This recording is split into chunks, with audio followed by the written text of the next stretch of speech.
Grammar Girl here. I'm Mignon Fogarty, and today I'm here with Lex Friedman, who does so many things. But we're going to talk about word games. Lex, I have known you forever. Welcome to the Grammar Girl podcast. Thank you. I'm very excited to be on the show. Thanks for having me. Yeah, the reason I know Lex is that he was one of the co-founders of Midroll, which has been our advertising partner for since I think the beginning or almost the beginning. And Yeah. and ads, I mean, people don't realize, but ads really make the show possible. So Lex, like Grammar Girl is possible because of your work. I mean, it's here That, today, largely because, like in part at least, because of you. So thank you. that's very kind, but it also only succeeds because it's a great show. But I'm happy to have played a part. Really, you've been there a long time, and so now you're out on your own, and you have so many fun projects going on, including a site that updates daily word games, which is what we're going to talk about largely today. So, can you just tell people about your word game site? Yeah. So the site is lex.games because I was very creative when I named it. The origin story was I loved when the New York Times first launched its connections puzzles, and I thought they were really fun. And I wanted to create one because I was trying to think how do you create one of these puzzles? Like, what's the thought process behind it? And I found a website where you could do it. And I made a Oh, couple and I was sharing them and people liked them. And then I made one that had a typo. And that website that I was using had no option to edit things. I was like, I should build my own. So I built my own site because I had a web developer background. And so I built my own site to build my own connections puzzles. And then I was posting them every day. I was like, now that I have my own site, I can post these every day. And I was doing that. And people kept playing them every day and sharing their scores. And I thought I could launch some other word games. And so I created a second word game and a third word game. And at first they were all living in different places. I said, this should all be one thing. So I created the site and the app, Lex.games. And uh, it has grown to a total of 9 games, depending on how you count, that I'm publishing 7 days a week, every day. And oh my gosh. it's crazy. And that and it's not even your full-time job. I mean, I love the fact that you can manage this. How do you write all the games yourself? I write all the puzzles myself. There are a couple puzzles that can write themselves, which is great. So I have a one of my favorite games is only on the phone. It's not on the website, but in Mhm. the iPhone app, there's a game called Letter Opener where it gives you 2 or 3 letters. They change each day, and you have to make as many words as you can within 90 seconds that start with those letters. And a lot of it is actually about how, not just how good are you thinking of those words, but how good are you at typing on your phone. In my case, not very, but that game builds itself. It looks and sees how many words, if I pick 3 random letters, how many words can I find that exist that start with those letters? And if it's enough, then it uses that as a potential puzzle.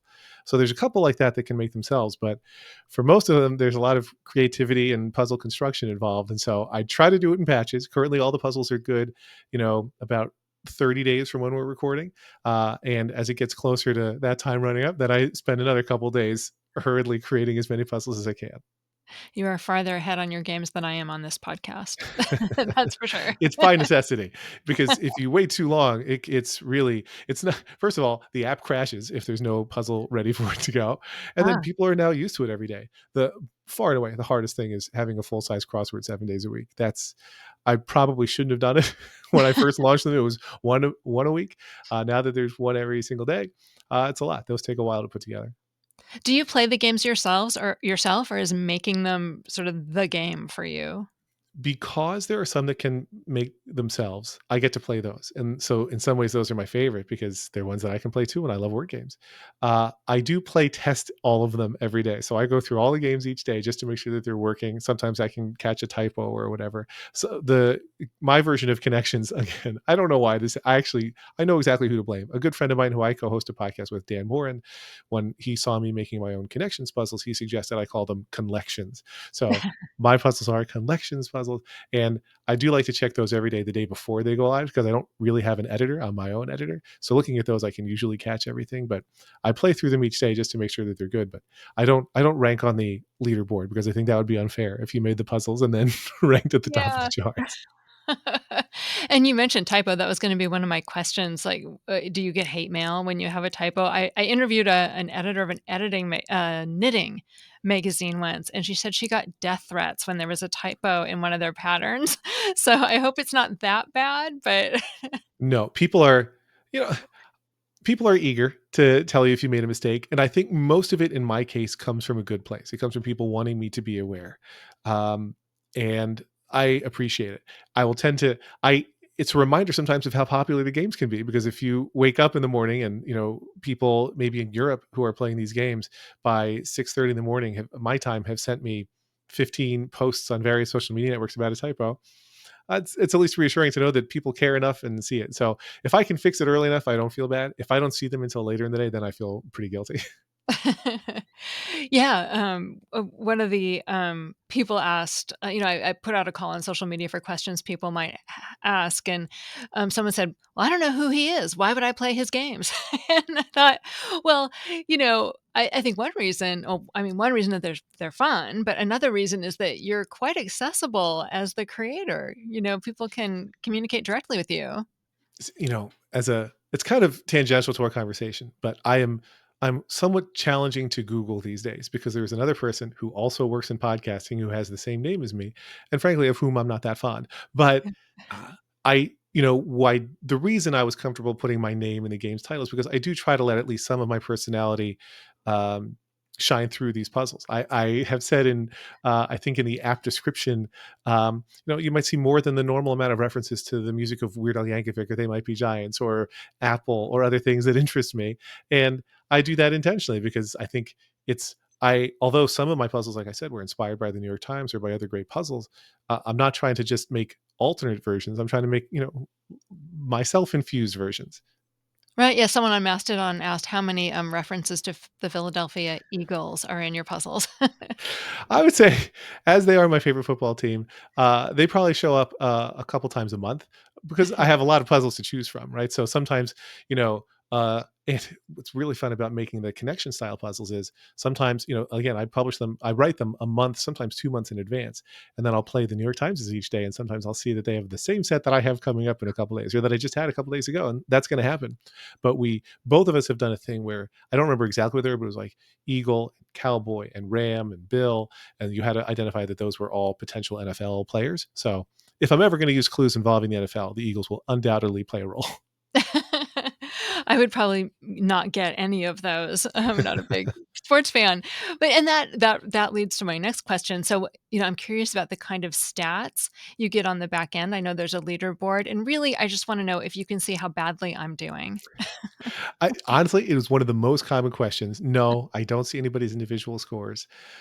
And the most interesting thing to me, I guess the first one is sometimes I think a puzzle day is really easy. Like maybe I made this collections puzzle too easy, and then people really struggle with it. So sometimes things that seem obvious to me aren't obvious to people. And the opposite happens too. Sometimes I think I've really got a hard one and people crush it.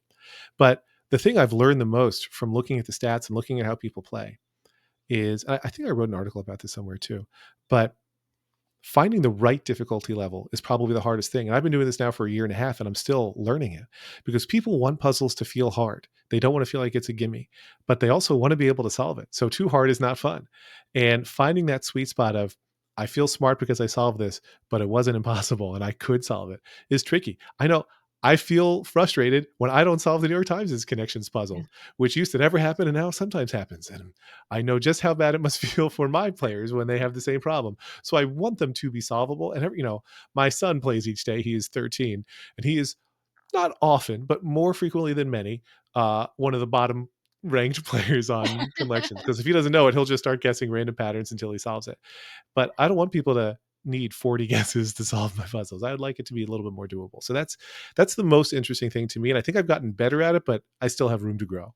Have you seen any patterns in the stats of what makes something too hard?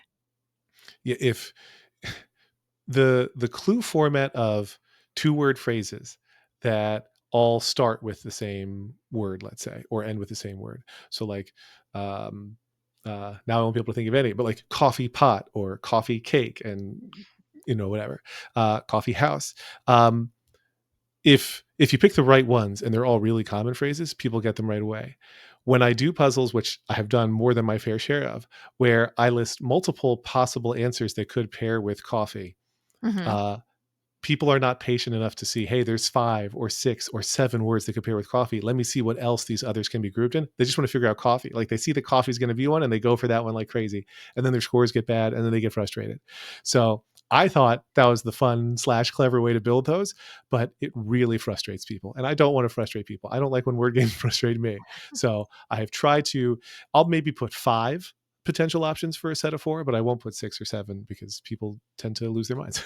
Yeah. No, that was the one I struggled with yesterday. It was blank table, so it was bridge table, coffee table, and yeah, I got a couple guesses before I got that one. Yeah. Yeah, and so what is your background? I happen to know that you have a degree in linguistics, but, did you love word games when you were a kid? Sort of what's your background with respect to words and word games? My parents, would always do the Sunday New York Times crossword puzzle, and it was a family affair because at that point, I think the Sunday crossword puzzle is easier now in some ways because I think it's easier to solve crosswords in an app, versus pen and paper or pencil and paper, but it was always in pen, and it was always available to anybody. So, like, if my father went first, he would fill in whatever he could, and then my mom would go, and then it was my turn, and I could do all the ones that were things that they didn't know about, that were more kid friendly.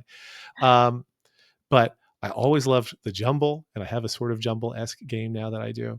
And so I would always look at them. Sometimes they were far too hard for me. It was much more my wife has always been a huge puzzler. And honestly, she taught me early in our marriage, so more than 20 something years ago, she taught me how you're actually supposed to solve crossword puzzles. And she taught me the same way Scrabble players need to know all the 2-letter words. When you're a crossword solver, you have to know all the 3-letter words and all the different clue formats and what it means when there's a question mark and what it means when they have abbreviations in the clue. And so she really got me better at solving those. And then she and I both became obsessive, and we each have our own New York Times game accounts. We can do those each day. I play LinkedIn's puzzles each day. I sometimes have to. There's a site called Puzzmo that I was inspired by that has a lot of daily word games, and I sometimes have to limit myself. I can't take on too many more word games. And for that same reason, I haven't launched more word games. I have a couple different concepts of word games to share, but people have told me that they feel, boy, I'm almost overwhelmed by the number of games on your site. I'm like, you don't have to play them. You can just play the ones that you like. It's okay. I'm not offended. But people feel that sort of sense of completionism. So I've been hesitant to add more. Yeah, that was a question multiple people had is if you're gonna add more games, but I do feel that the way you're describing, like, there's so many already, I often feel like I don't get to them all, or I shouldn't.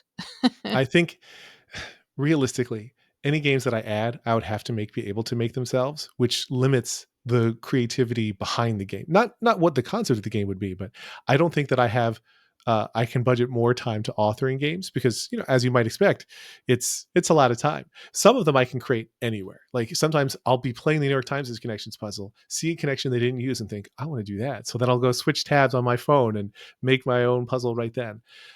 The crossword puzzles I have to do at a desktop computer. There's an app that most crossword puzzle creators I think use these days called Crossfire, which is not a great app, but is very good for what you need it for. But like I can't make those on my phone. But I spend a decent amount of my life making puzzles, and I don't think I can make more creative ones on a day to day basis.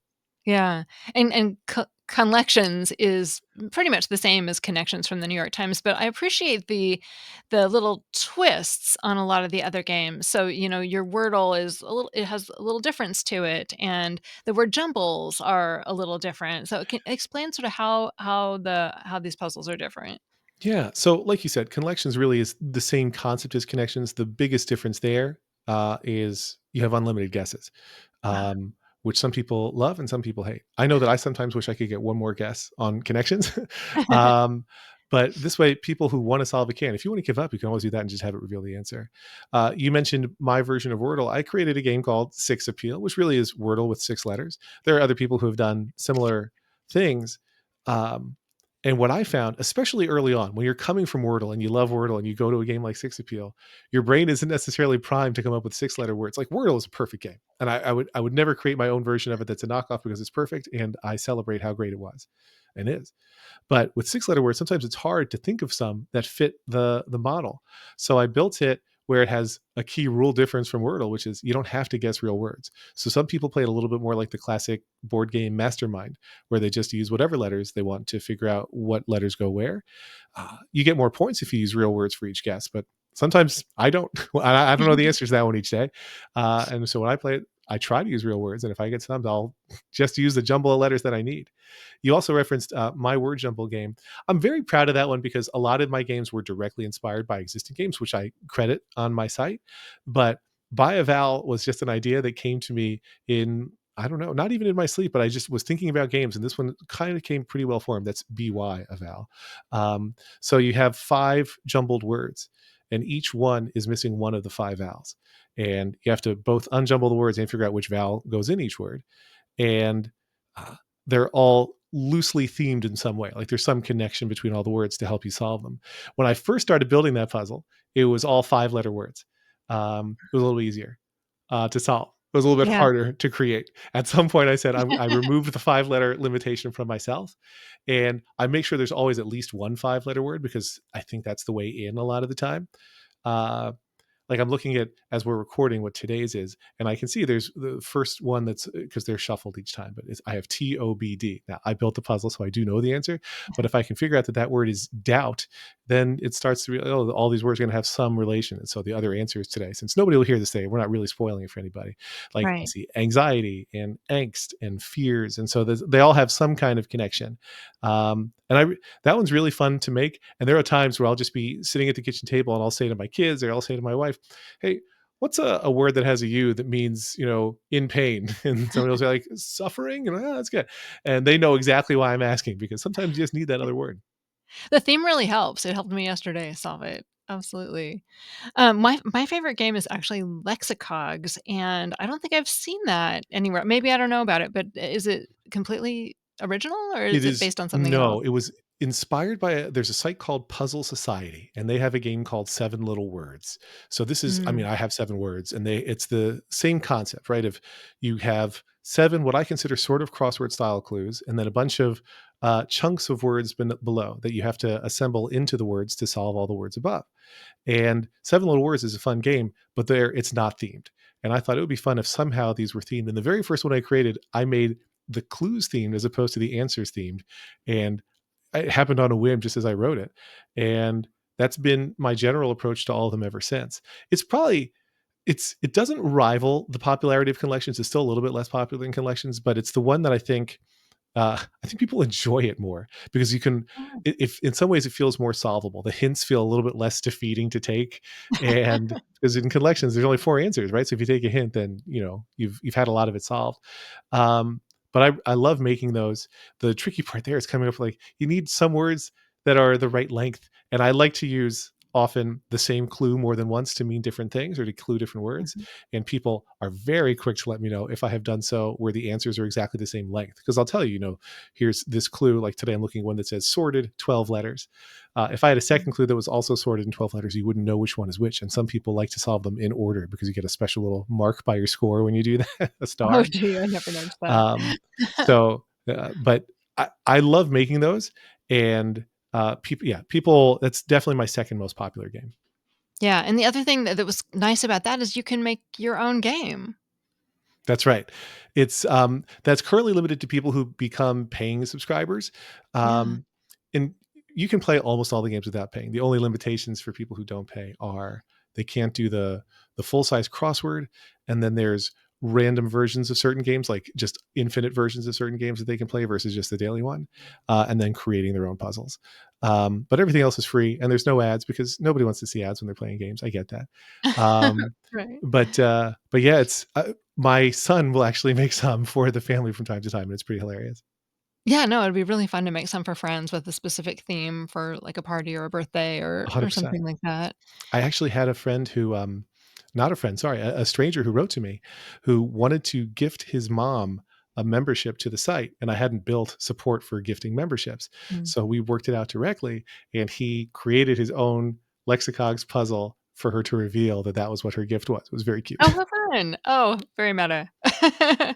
You mentioned that, just from a technical standpoint, you mentioned that, you can play, things that aren't words in the Wordle type game Yeah. and Six Appeal, and, I happen to know, like, making word games, you generally license a dictionary as the back end for the game, so, you know, ha I can you say which dictionary you've licensed, and then how does that work when people are guessing something that isn't a word?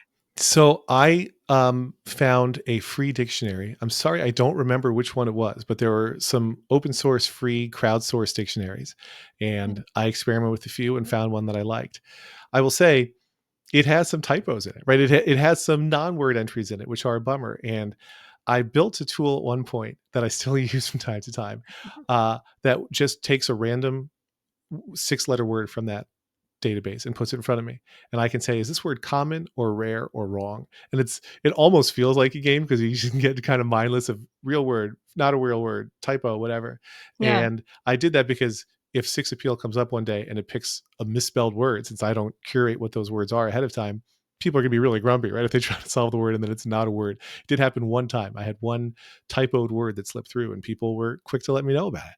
But Yeah. I've gone through now and it's only allowed to choose words that are verified. And I verified thousands and thousands of 6 letter words, and there's more to go, but there's enough that I don't feel as much pressure to do it. So I still do it when I have total brainless downtime. How long have you been doing this? I just noticed that yesterday, as we were recording, was my 300th mini crossword. But for collections, I've built 495 of them. Wow. So I've been doing it for about a year and a half. Um, and then the actual Lex Games site launched when I put all of them together. I'm not stalling while I look it up. Don't worry. That's okay. Uh, it's actually just shy. No, decidedly shy of a year. It was 246 days ago, according to this post. So I guess I launched the site. I'm sorry, that's when I launched the app. I launched the app May 15th, and I launched the site about 6 months before that. Wow. Wow. What has surprised you over time as you've been doing this? So the honestly, one is a selfish surprise, which is I had never made an app for iOS before. And I honestly, when I started, wasn't sure I'd be able to do it because that's just not a skill set of mine. And I pulled it off. So I was surprised that it worked.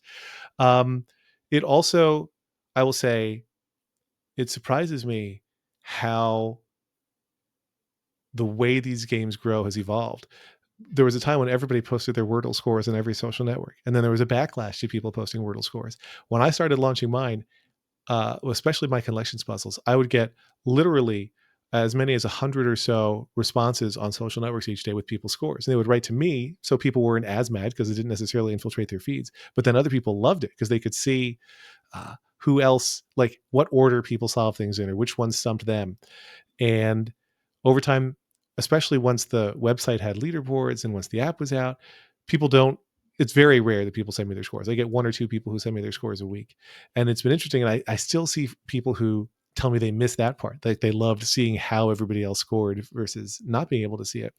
And it's interesting to me that there were a lot of strong opinions about that. Like people did find it a little bit noisy in their feeds, which I understand.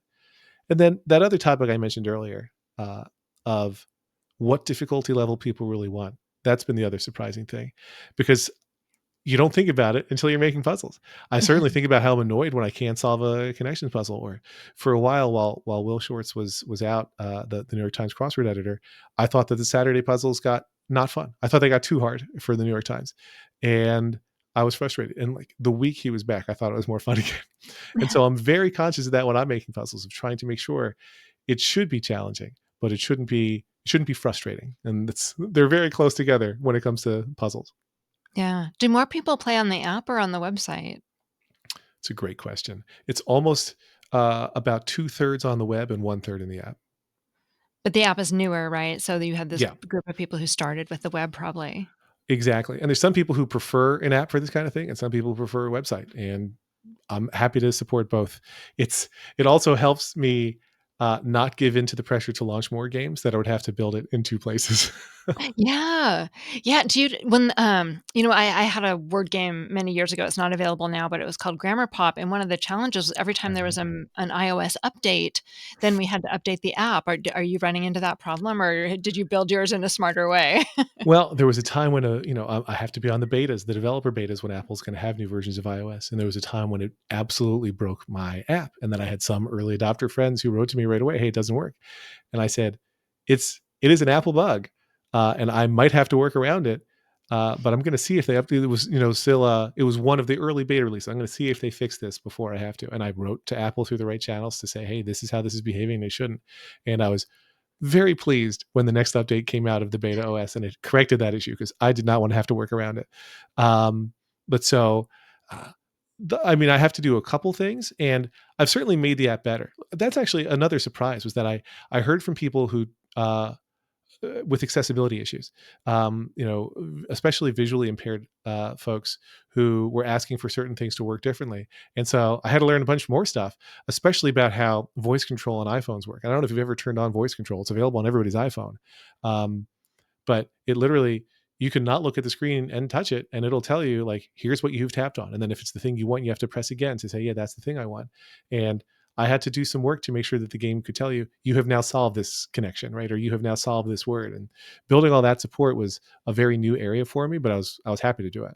Oh, that's wonderful. We had a question about accessibility. I was gonna ask that next, and I actually tested it recently on my computer. I didn't know you could do it on phones too, but I mean, of course you can, but that's great. So it's Yeah. even your games are even accessible. Yeah, I Wonderful. mean, it's and I wouldn't have done it because I wouldn't have even thought about it, right? Had people not brought it up. And it's funny because sometimes people write to me, and early on when I was adding some of those features, they said, "Hey, the way you did this is actually slightly annoying. Like it's talking to me too much now. Can you have it talk less or make the message briefer?" Which of course made total sense, but I didn't know. So it's come a long way. Oh, that's fabulous. Well, tell people remind them again where they can find your games. Yeah, just go to Lex.games. It'll link you to the app if you want, or you can play right there on the web, Lex.games. And a .games domain I didn't even know existed until I registered one.